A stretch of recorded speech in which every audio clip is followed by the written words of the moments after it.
If the NHL playoffs started today, this is what the first round would look like. And at first glance, I can already see 5 to 6 teams who could legitimately win the Stanley Cup be eliminated in the opening round. One of Dallas or Colorado is going to get bounced. The Oilers or the Kings, Vegas potentially.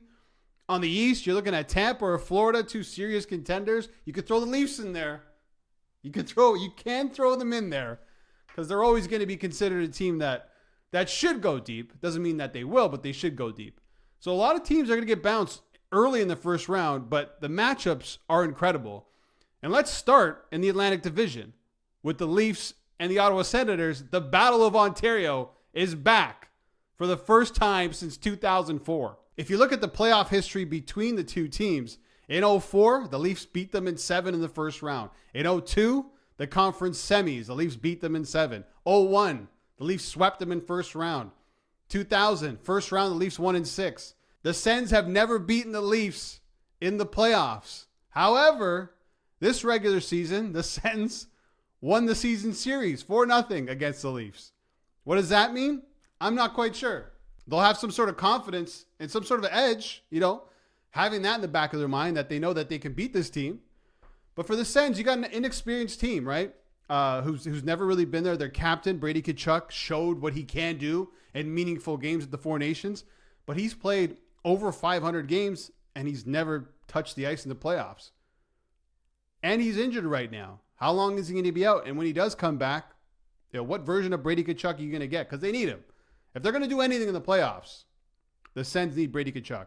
Also, the goaltending. You have Linus Ullmark, Vezina winner, split time in net with Jeremy Swayman when he was with Boston in the playoffs. Doesn't have the best numbers, so he still really hasn't proved himself in the postseason. Can he do that? Look at the Leafs. I mean, the first round is their kryptonite. They've only gotten out of the first round once in the last 8 years. Talk about demons. And what happens in those games, in those series? They struggle to score goals, and that's what they need. They need Matthews, Marner, Nylander, Tavares to continue to do what they do in the regular season and the postseason. Can it happen? We'll see. And look at the other side of the Atlantic, the Battle of Florida, the fourth meeting between these two teams. The Panthers beat up on them last year 4-1 in that series. In 2022, the Lightning swept them and then beat them in 6 and 21. And the crazy thing is, all 3 of those meetings eventually led to one of those teams either making the Stanley Cup Finals or winning the entire thing. So this series could mean a lot when it comes down to who's going to be in the Stanley Cup Finals. It really can. But if you look at the Florida Panthers right now, missing Matthew Tkachuk, who's back on the ice, expected to be back for the playoffs, how good is he going to be? I mean, you expect him to just jump on this train at 100 miles an hour and be ready to go because that's just what Matthew Tkachuk does. No Aaron Ekblad, their best defenseman, their number 1 defenseman, until the 3rd game because he was suspended for doping. Barkov has missed a game. What's going to happen with Barkov? I know he's day-to-day, but these guys have played a lot of hockey. Is that going to affect them in the first round, especially in a difficult matchup against Tampa Bay? The Lightning who are looking like the Lightning of old? Look at Vasilevsky.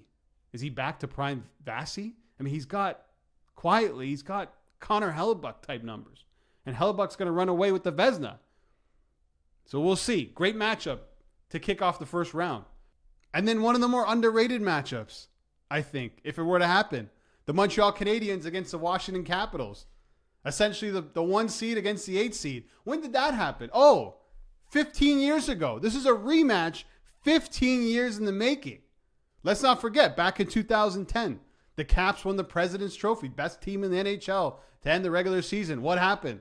The team that squeaked into the 8th spot, the Montreal Canadiens, went out and beat them in 7 games. Unbelievable. And it's deja vu all over again, potentially. But imagine that. The Caps at the Bell Center, OV, fresh off of breaking the record. The atmosphere, the energy that only the Bell Center can create. Unbelievable. And I know that, clearly the Montreal Canadiens are going to be the underdogs. They'll be the youngest team, I believe, if they make the playoffs, the youngest team in the postseason. So inexperienced. They haven't been there before. A lot of those players, young goaltender, young defense, young forward core. But You never know, man. You never know. Anything can happen in the playoffs. I wouldn't say right now that the Caps are guaranteed to win that series. They'll definitely be the favorites, but home ice advantage or just home ice in general is going to play a huge factor, at least for the Montreal Canadiens. Wrapping up the East, you got the Hurricanes and the Devils. The Canes, obviously very experienced. They rarely lose in the first round. And the Devils, let's not forget, guys, they get Sheldon Keefe in the offseason, and they get a goaltender, and they were the preseason favorites by the bookies to win the Stanley Cup. I never understood that. But they're very far away from doing that. And I think, this should be a one-sided series. I think. Because if you look at the Devils, they're missing their best player in Jack Hughes. He's done, unfortunately. He's done for the year. He's not coming back. Dougie Hamilton has missed a large part of the season. He's skating again, but we don't know if he's going to come back. And that's a huge hole that the Devils haven't filled, especially on the power play. They need offense from their back end, and they just don't have it right now without Dougie Hamilton. But if you look at the Hurricanes and you look at the Devils, and now you're looking at goaltenders, who has the edge? Probably the Devils. Markstrom's a very good goalie. And that's their number one. They know, Keefe knows that's his number one guy. Look at Carolina. I mean, it's just like the same song and dance every single season. The goaltending. What about the goaltending? Who's going to be the goaltender? Who's the number one guy? Are they going with a split? Is it Steady Freddy, who isn't so steady, or is it Pyotr Kochetkov? Don't know. The Canes should win that series. On paper, the Canes win that series. But on paper, it means nothing. A goaltender can steal a series, and I think Markstrom has the ability to steal a series for New Jersey. And now, guys, let's go over to the West. And it starts off with Vegas against St. Louis. And let's be real. If you're Vegas, if you're Winnipeg, if you're anybody, do you really want to play the St. Louis Blues right now? The hottest team since February 22nd, since the Four Nations ended, they are the best team in the NHL. Most wins, most points, scoring tons of goals, not letting a lot in. Jordan Binnington looks fantastic. He goes and wins the gold and the trophy in the Four Nations, and he comes back and he looks even better. He's definitely built some confidence there. Dylan Holloway can't stop scoring goals. Jordan Kyrou, Robert Thomas having an underrated season. I know they don't have Parayko, but it's not slowing them down, at least in the regular season. But then the other side, you look at Vegas. They've been in the league since 2017. They've missed the playoffs one time. They've gone to the finals twice. They won a Stanley Cup finals. They've gone to the conference finals twice. Pedigree, experience. Jack Eichel having the season of his life. Look at Shea Theodore having a great season. That back end is so strong.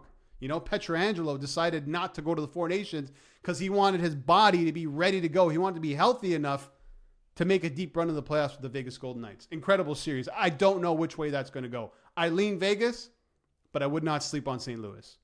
And for the fourth time, ladies and gentlemen, the LA Kings and the Edmonton Oilers. This one is probably going to happen. I don't think this one's going to change. Unless the Kings catch Vegas or the Oilers catch Vegas, which is highly unlikely considering the injuries that the Oilers have, and we'll get to that. But it'll be the fourth time and maybe the first time that the Kings have home ice advantage in that series, because they didn't have that in the past three. And that's huge because the Kings are the best home team in the NHL. When you're going up against Draisaitl and McDavid, you need any competitive edge you can get. And that's one edge that they can get is home ice advantage. Okay, the Kings don't score as many goals, but they don't let a lot in. They got a really good goaltender, Darcy Kemper, who would be in the Vezina mix if it wasn't for Connor Hellebuyck. That's how good he's been. Doughty's looked good. They added Kuzmenko at the deadline. He's fit in really well with Kopitar and Kempe. The AK line, AK, which is crazy. They all have the same initial. But this is a real chance for the Kings to finally knock off Edmonton. And if you look at the Oilers, the injuries are concerning because of who the players are. Draisaitl comes back from injury, looks great, and then gets injured again. McDavid isn't back yet. You'd expect him to, similar to Matthew Tkachuk, hop on the train and be ready to rock and roll. How good are those guys going to be? Because if those two guys aren't 100%, if they can't pull their weight for their team, that Oilers team is dead in the water. And then, there's Stuart Skinner in net. The goaltending is always going to be a huge question. So it should be a great series regardless. But I lean Kings right now. Then you got the Jets and the Minnesota Wild. And the Jets could win the President's Trophy. But everything that they're going to do, if they want success in the playoffs, all goes on the shoulders of Connor Hellebuyck. There's just no question about that.